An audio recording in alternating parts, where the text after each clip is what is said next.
35 ஆண்டுகளாக பல டாக்டர்களை உருவாக்கிய பிரகாஷ் இன்ஸ்டிடியூட்டின் நீட் ரிப்பீட்டர்ஸ் கோர்ஸ், டே ஸ்காலர்ஸ் மற்றும் ரெசிடென்ஷியல் புரோகிராம். உங்கள் வெற்றியை உறுதி செய்யுங்கள்.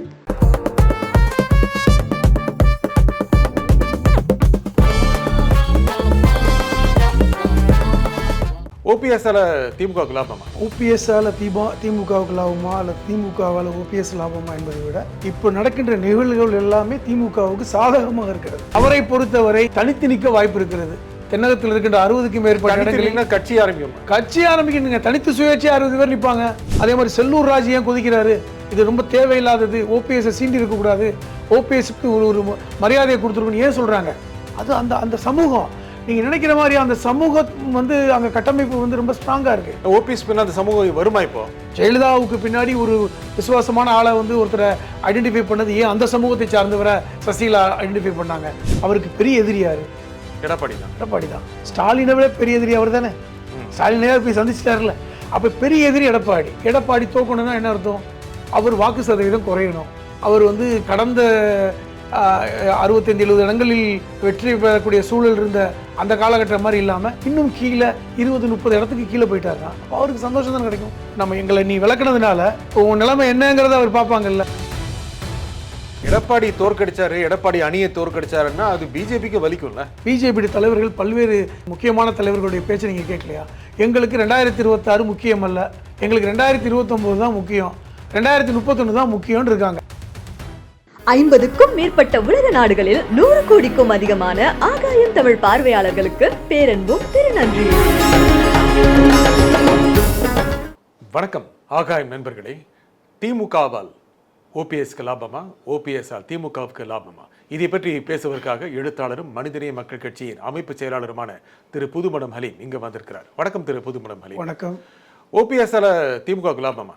ஓபிஎஸ்ஸால் திமுகவுக்கு லாபமா அல்லது திமுகவால் ஓபிஎஸ் லாபமா என்பதை விட இப்போ நடக்கின்ற நிகழ்வுகள் எல்லாமே திமுகவுக்கு சாதகமாக இருக்கிறது. இது லாபம் என்பதை விட சாதகம்ங்கிறது பேசலாம். ஏன்னா லாபம் வேணால் எப்போ வரும்? நீங்கள் நானும் கூட்டு வச்சா தான் லாப நஷ்டம் பார்க்கணும். இது கூட்டு வைக்கக்கூடிய வேலை இல்லை. கூட்டு வைக்காமலே சாதகமாக இருக்கிறதா பாதகமாக இருக்கிறதா என்கிற இடத்துக்கு நகரலாம். அது என்ன சாதகமாக இருக்குது அப்படிங்கிறதுன்னு பார்த்தா இன்றைக்கி நமக்கு தெரியும். கடந்த ஜெயலலிதா காலத்திலேருந்து பாருங்கள், எந்த ஒரு அதிமுக தலைவர்களும் திமுக தலைவர்கள் பக்கம் திரும்ப கூட மாட்டாங்க. ஜெயலலிதா இருக்கும் வரை ஒரு அதிமுகவுடைய அமைச்சர் யாராவது ஒருத்தர் திமுக தலைவரை பார்த்து வணக்கம் சொல்லிவிட்டாலே அவருக்கு அமைச்சர் பதவி போயிடும். அப்படித்தான் அவங்க வளர்ந்துருக்காங்க. அவங்க வளர்ப்பே அப்படித்தான். ரெண்டாவது, கண்ணை பார்த்தே பேச இருக்க மாட்டாங்க. ஒரு கல்யாணத்துக்கு கூட அதிமுகவுடைய அமைச்சர் தன்னுடைய சொந்தக்கார கல்யாணத்துக்கு கூட போகல. ஏன்னா அவர் சொந்தக்காரர் திமுகவில் இருந்தார். இது யாரும் நான் சொல்ல விரும்பலை. இப்படிப்பட்ட வரலாறு அதிமுக இருக்குது. அப்படி வளர்ந்தவர்கள் தான் ஓபிஎஸ் எல்லாம். திடீர்னு போய் ஸ்டாலின் அவர்களை சந்தித்தது என்பது அதிர்ச்சி தான். எடப்பாடிக்கு கூட பயங்கர அதிர்ச்சியாக தான் இருக்கும். நீங்கள் ஒரு தடவை சந்தித்தா கூட அதிர்ச்சி பிரச்சனை இல்லை. 3 தடவை நடைபயணத்தில் போய் சந்திக்கிறாரு. அப்புறம் அன்று மாலையே வீட்டில் போய் சந்திக்கிறாரு. அது முதல்வரை பொறுத்தவரை பிரச்சனை இல்லைனால் பல பேர் சந்திக்கிறாங்க. காரணம், அவர் உடல்நலம் சரியில்லாமல் இருந்தார். அவர்கள் எதிர்கட்சி, ஆளுங்கட்சி, நட்பு கட்சி, சொந்த பந்தங்கிற அந்த அடிப்படையிலெல்லாம் சந்திக்கிறாங்க. அதன் அடிப்படை தான். பட் ஓபிஎஸ் சந்திப்பு என்பது எதிர்பாராத விஷயம்தான். ஏன்னா சாதகம் சொல்லுங்க. அதான் சொல்ல வரேன். நீங்கள் அந்த விஷயத்துக்கு வந்துட்டீங்க. என்ன சாதகம்? இன்னைக்கு தென்னகத்தை எடுத்துக்கோங்க. இன்னைக்கு அதிமுகவில் திமுக சாதகம். அதான் சொல்ல வரேன். அவர் வந்ததே திமுக, பார்த்ததே திமுக சாதகம் தானே. தென்னகத்தில் எப்படி இருந்தாலும் ஓபிஎஸ் சார்ந்த சமூகம், முக்குளத்தூர் சமூகம். சின்ன உதாரணம், 2024 பாராளுமன்ற தேர்தலில் ஓபிஎஸ் தனித்து தான் போட்டிக்கிட்டார். சுயேட்சை சின்னத்தில், பலாப்பழ சின்னத்தில் போட்டிக்கிட்டார். பாஜக ஆதரவு இருந்தால் கூட பாஜக ஒன்றும் பெருசாக சாதிக்கலை. அவருடைய தனிப்பட்ட செல்வாக்கு எப்படி இருக்குன்னு பார்க்குறதுக்கான ஒரு உரசலாக இருந்தது. என்ன வாக்கு வாங்கினார்? அங்கே திமுக கூட்டணியை சார்ந்த வேட்பாளர் வெற்றி பெற்றார். 5,40,000 வாக்குகள். ரெண்டாவது யார் வெற்றி பெற்றது? ஓபிஎஸ் தான். 3,42,000 வாக்குகள் தோல்வி. என்ன அவரை பொறுத்தவரை வெற்றின்னு சொன்னார். ஏன்னா அதிமுக நாம் தமிழரோட சமமாக இருந்தாங்க. அப்போ தென்னகத்தில் தான் போட்டியிட்ட தொகுதியில் அதிமுகவை 3ஆம் இடத்துக்கு தள்ளிய அந்த விஷயம் அவருக்கு வெற்றி தானே. அவருக்கு வெற்றி தான். காரணம், அவருடைய நோக்கம் என்ன நீங்கள் விளக்குறீங்க, உங்களுக்கு நஷ்டம். இது போன்று 10 இடங்களுக்கு மேற்பட்ட பாராளுமன்ற தொகுதிகளில் அதிமுக 3ஆம் இடம் வந்ததை நம்ம பார்த்தோம். இது ஒன்று. இப்போ என்ன சாதகம், இப்போ ஏன் இந்த முடிவை வந்து ஓபிஎஸ் எடுத்திருக்கணும் அப்படின்னு நான் என்ன கணிக்கிறேன்னா, இப்போது அவரே சொன்ன காரணத்தை முதல்ல சொல்லிடுறேன். அவர் என்ன சொன்னார், 2 முறை பாரத பிரதமர் மோடி தமிழ்நாட்டுக்கு வந்தார், 2 முறையும் சந்திக்க இடம் கொடுக்கல, சந்திக்கிறதுக்கான அப்பாயின்மெண்ட் கொடுக்கல, அனுமானம் இருக்குல்ல, அதான் சொன்னார், சந்திக்க கொடுக்கல. அதற்கு காரணம் வந்து எடப்பாடி தான் அப்படிங்கிற முடிவுக்கு அவங்க வந்தாங்க. எடப்பாடி விரும்பலை, எடப்பாடி விரும்பாததன் காரணமாக ஓபிஎஸ் சந்திக்கல. எடப்பாடி சொல்லி அமித்ஷா மோடி கேட்டுக்குவாங்க. இங்கே தமிழ்நாட்டில் எப்படிப்பட்ட ஒரு நெருக்கடியை கொடுத்து கூட்டணி வச்சுருக்காங்க, எங்க விரும்பியா கூட்டணி வச்சுருக்காங்க. அவரை வந்து கிட்டத்தட்ட கலட்டி விட்டு போனார், அத்து விட்டு போனார், அண்ணாமலை பேசின பேச்சு, அதையும் தாண்டி அவரை டெல்லிக்கு வர வச்சு அவரை வந்து கூட்டணிக்குள்ள கொண்டு வந்து பேசி தானே சமூகமா அது பேசியா கிட்டத்தட்ட கழுத்துல கத்தி வச்சு தான் அவரை கூட்டணி கொண்டு வந்தாங்க. அது அவர் எடப்பாடிக்கு தெரியும், எல்லாருக்கும் தெரியும். இப்போ ஓபிஎஸ் என்ன பண்ணுவாரு சொல்றேன், இப்போ ஓபிஎஸ் திமுக கூட கூட்டணி அமைப்பாரு மாட்டாரா? வாய்ப்பு இல்லைங்க, திமுகவே அமைக்காது. திமுக எப்படி ஓபிஎஸ் சத்துக்குன்னு நினைக்கிறீங்க? ஏன் ஒரு கட்சி ஆரம்பிக்கிறாரு, கூட்டணி கொடுக்க மாட்டாங்க? கட்சி ஆரம்பிச்சா அது நிலைமை வேற. ஓபிஎஸ் கட்சி ஆரம்பிப்பாரா? மாட்டாரு.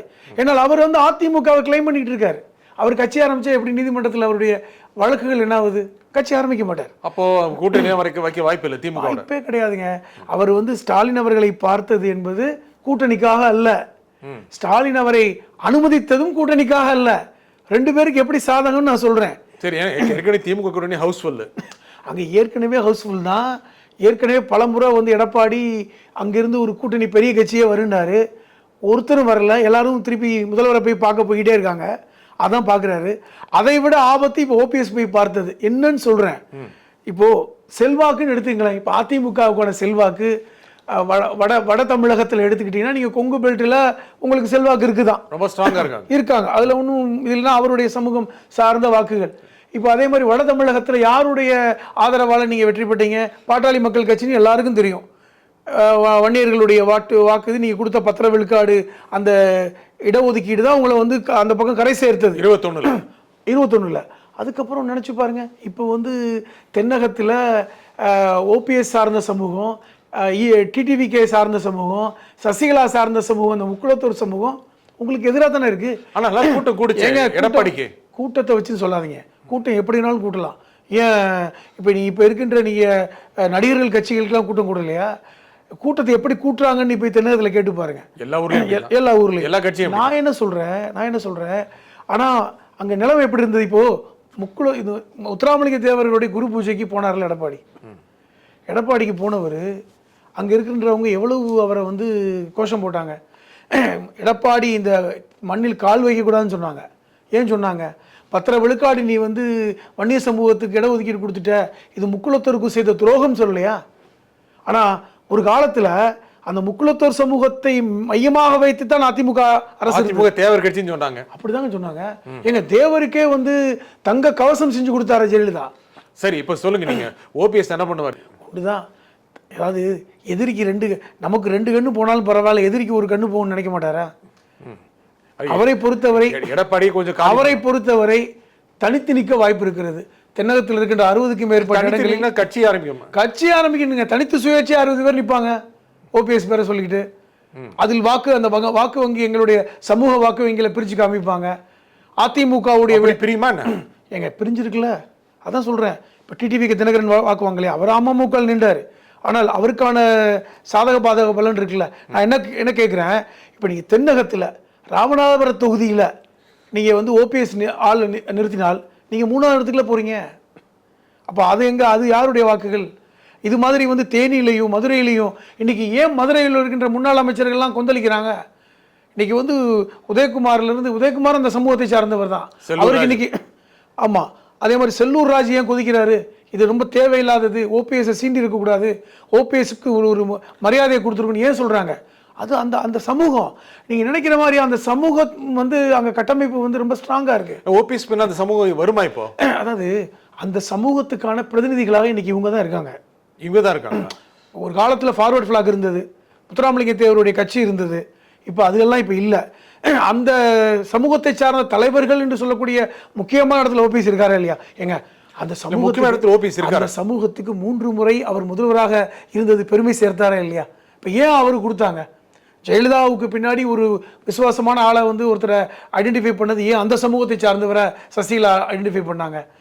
3 முறை இருந்தாங்க. இருந்தாலும் ஸ்டாலின் போய் பார்த்து அப்படிங்கிற அண்ணா திமுக காரருக்கு ஓபிஎஸ் உடைய ஆதரவாளருக்கு நான் அதை தான் சொல்றேன். இது வந்து எப்படின்னா ஒரு நிழல். இப்போ வந்து திமுகவுக்கு இதுல நஷ்டமே இல்லை. திமுகவுக்கு நஷ்டம் தானே. ஓபிஎஸ்க்கு என்ன நஷ்டம் நினைக்கிறாருன்னா, எனக்கு வந்து இந்த அளவுக்கு ஒரு சூழ்நிலையை உருவாக்கியது எடப்பாடி, எனக்கு வந்து இந்த மாதிரி மோடியை சந்திக்க விடாம பண்றாரு. அதிமுக இடம் கிடையாது, பாஜக அணியில இடம் கிடையாது, அந்த மாதிரி ஆக்கிட்டாங்கல்ல. இப்ப கிட்டத்தட்ட மோடி அவர்களை பார்க்க முடியல, அமித்ஷா அவர்களை சந்திக்க முடியல, அந்த கூட்டணி. ஆனா இன்னைக்கு நயினார் சொல்றாரு, அதை உணர்ந்துதான் சொல்றாரு.